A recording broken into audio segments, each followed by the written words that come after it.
Voilà, donc on va commencer la première partie, collaborer au sein de l'organisation, et on va voir cette première sous-partie, la centralisation des informations. Vous êtes à la page 61 de votre livre.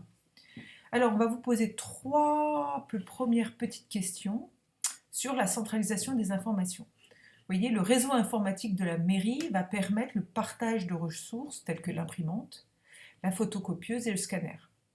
En revanche, le problème, c'est que chaque utilisateur ne dispose que de son espace de stockage et les usagers, eh bien, en fait, ils ne partagent que très peu de fichiers. Alors, qu'est-ce qui se passe? Regardez, nous avons deux courriers, un qui est préparé par Alicia Servant et un qui est préparé par France Magui. On vous demande trois questions. Qui sont les destinataires des lettres? Vous avez les destinataires ici. Quel est l'objectif commun de ces lettres? Vous avez l'objectif commun qui est ici. Bulletin.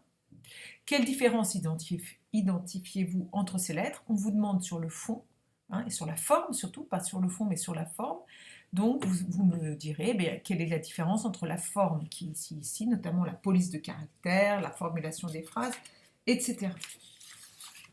Quel inconvénient majeur trouvez-vous au fait que Servant et Magui aient écrit chacune de ces lettres? Alors Servant, elle s'occupe du courrier, donc c'est normal, elle écrit cette lettre. On lui a demandé, et Magui elle écrit un courrier parce qu'elle est responsable des affaires scolaires, et regardez ici, eh bien elle s'adresse à une école.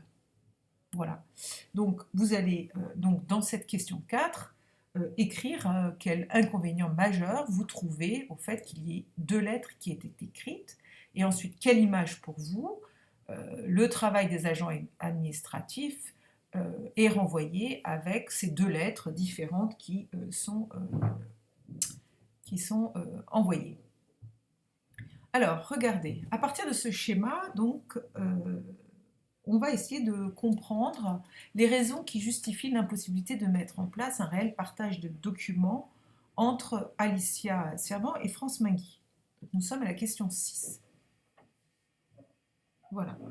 Donc, vous regarderez, vous verrez que chaque utilisateur ne dispose que de son répertoire et qu'il n'est pas partagé.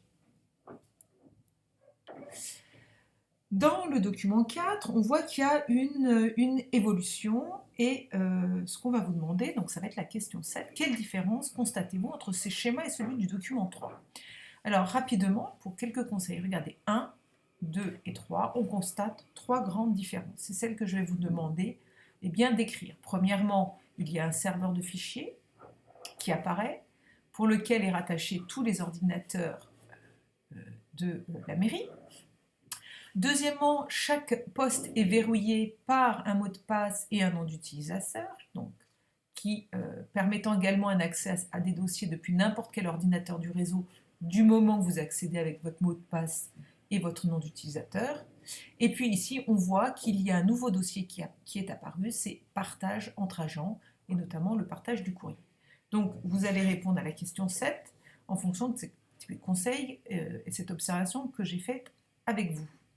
En quoi cette nouvelle organisation permettrait d'améliorer la situation actuelle?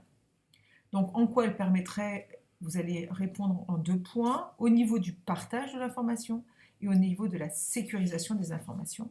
Et enfin, vous répondrez à la question 9, pourquoi avoir conservé un espace de stockage personnel? Alors maintenant, la mise en commun des informations.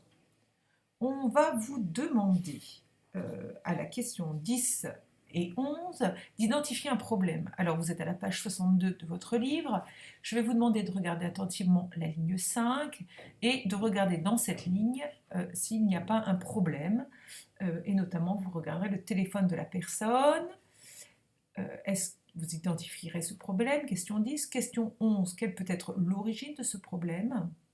Et dans une question 12, vous écrirez quelle en-tête pourrait avoir un classeur unique. Donc vous voyez ici, nous avons plusieurs en-têtes dans ce classeur, nous avons plusieurs en-têtes dans ce classeur, certaines en-têtes sont les mêmes, donc ce qu'on voudrait, c'est avoir un seul classeur avec tous les en-têtes sans qu'ils soient pour autant répétés. Donc vous devez trouver une liste de 8 en tête de colonne. Je vous demande d'y répondre donc à la question 12.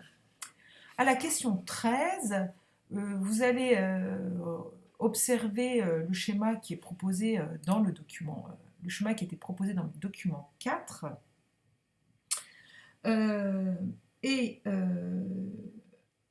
Vous allez regarder donc dans le document 4, qu'est-ce qu'on va vous demander, où devrait être enregistré ce classeur unique afin d'être utilisable par Servant et Mangui. Voilà. Donc Servant et Mangui veulent utiliser un classeur par rapport à ce courrier. Donc vous allez retourner dans le document 4 et puis vous allez dire dans quel endroit ce classeur devrait être actualisé. Voilà pour les questions jusqu'à la question 13. Alors, on voit bien qu'il faut question...